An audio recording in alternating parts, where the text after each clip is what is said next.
Superman Year One ended today. Well, actually, it ended last week. I'm a bit behind.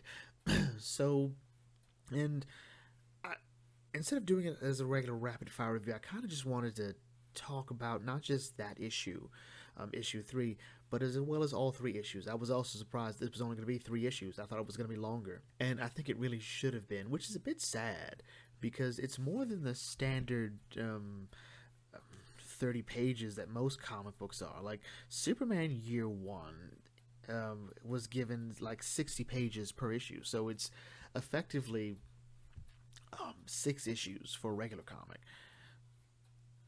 And it still feels like everything had to be sort of crammed in by the end. So issue three is sort of not continuing where we left off with two, where two is he's in the military, he's training, meets a mermaid, gets freaky with a mermaid, fights some monsters, fights Atlantis, no sign of Arthur Curry or Queen Atlanta, whatever. Oh my god, I hope that was a Queen Atlanta that Clark did the deed with. That would be awkward. But then we go to just sort of, I guess he's fully become Superman, and he's fighting military people who are doing stuff underwater. I guess they're trying to find Atlantis or something. And it's just Superman one upping everyone there because he's better than everyone there. And then he goes to Metropolis under the guise of Clark Kent. And it's it almost feels like this could be like a really interesting story to see, okay, how does Clark work as a reporter? How does Superman decide to be a reporter? Why is he here as a reporter? His ears to the ground now. He can hear stuff. He can find out about stuff that Superman can't. Superman cannot be everywhere. He mentions this himself. And again, there's no challenge. Like, there's no right or wrong way to go about this for him because Superman just does a thing. He gets all these criminals and wraps them up, leaves them right in front of the police station, which is weird. Realistically, that doesn't work, but whatever. I mean, this isn't really quote unquote realistic. Then he meets Lex Luthor, and I feel like for a moment Frank Miller felt he could do a better version of Batman v Superman: Dawn of Justice, which he could not because that movie is brilliant. Fight me.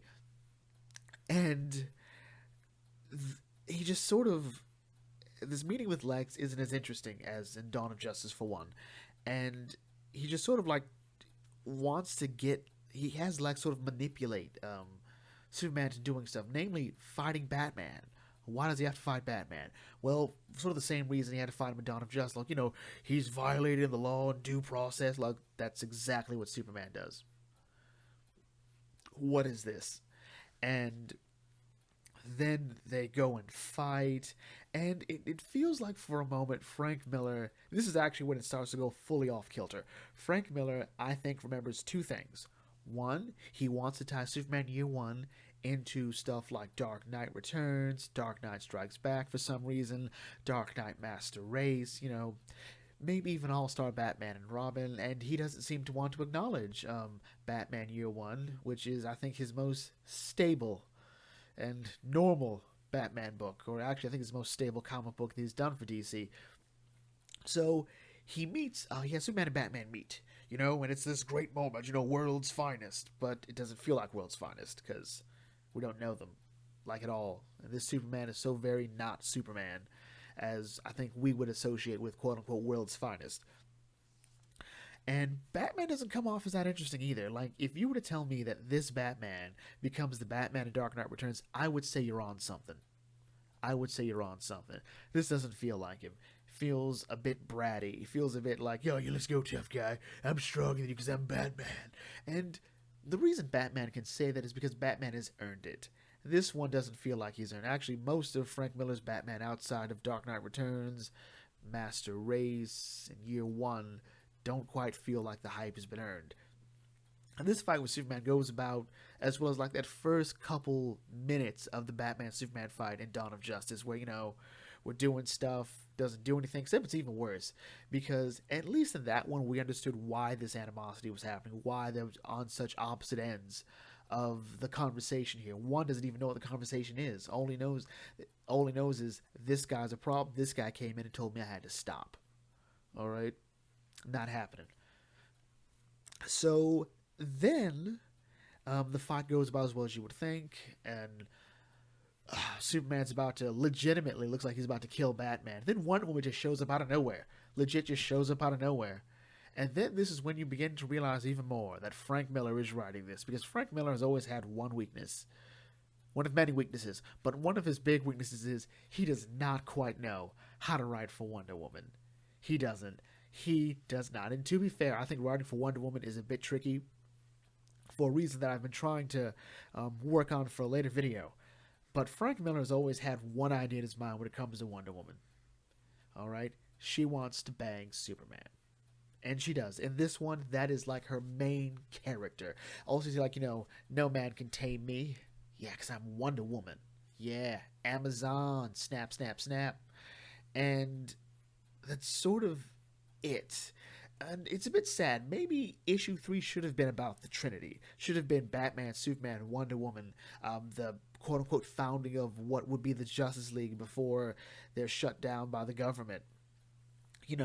Maybe that would have been an interesting story for Superman.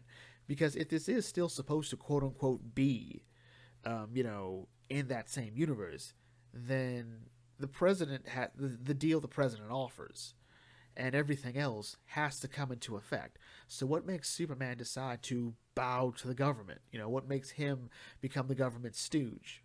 That's not revealed here. And maybe this isn't supposed to be tied into that. It's supposed to be its own separate thing. Or maybe the events of year 1 happen in Superman year 1 are designed to be, okay, this is him before that happens. So there's no indication that it would. But at no point do I believe that this Superman, who pretty much all but calls himself a god, would listen to the President of the United States, any President of the United States. Any military power he would not listen to. All right, because he sees himself as above it. That's legitimately what Frank Miller's Superman has been. Someone who knows he's better than everyone else. And he does us all the courtesy of acting like he's one of us. When in reality, he's so much more. He's so much better. And maybe that's where it's supposed to go. But also, looking at this, I couldn't help but think of a much better version of this. It was called Superman American Alien. Now, that was a story written by Max Landis that really sort of, in my opinion, captured exactly what it would be like Superman's formative years on Earth. Growing up with his friends, not shacking up with a different girl every book, trying to keep his powers a secret, the nervousness that comes with that. His first time with a girl even happens. His first meeting with Batman and Lex Luthor.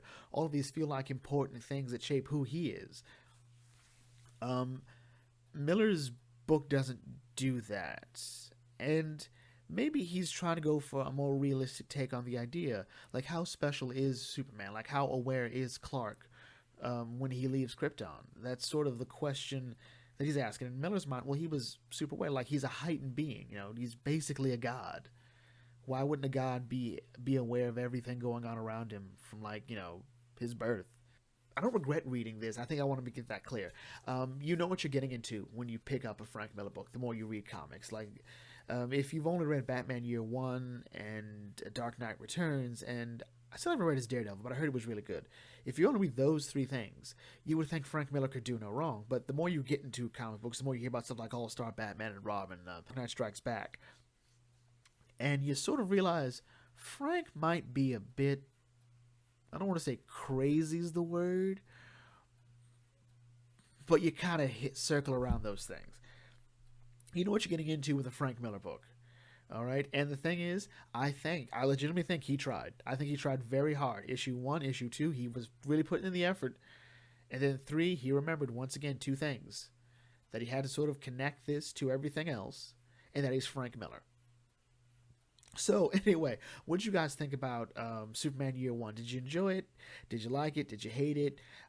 Check out some other videos on this channel. I will catch you all later. This is the Bucket Think Tank signing off. Thanks for watching, and as always, may your fandom serve you well.